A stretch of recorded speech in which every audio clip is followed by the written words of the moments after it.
Hi friends, welcome to my YouTube channel. ఈరోజు మన ఛానల్లో పెరుగట్లను చూపించబోతున్నాను.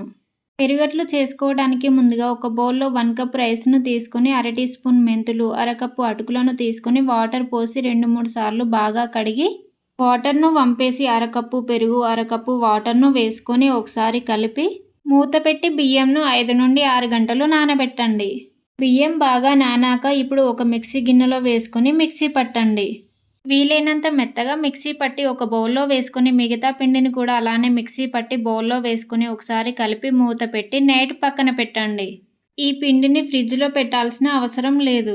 చూడండి, పిండి బాగా పులిసింది. ఒకసారి పూర్తిగా కలిసేలా కలుపుకొని రుచికి సరిపడినంత సాల్ట్ వేసి ఒకసారి బాగా కలిపి ఇప్పుడు పిండిని పక్కన పెట్టి గ్యాస్ ఆన్ చేసి పెనం పెట్టి పెనం బాగా వేడయ్యాక 2-3 చుక్కల ఆయిల్ వేసుకొని స్ప్రెడ్ చేసి 1 గంట పిండిని తీసుకొని పెనంపై వేసుకొని లైట్గా స్ప్రెడ్ చేయండి. ఈ అట్లను దోశలా కాకుండా కొంచెం ఊతప్పంలా వేసుకోండి.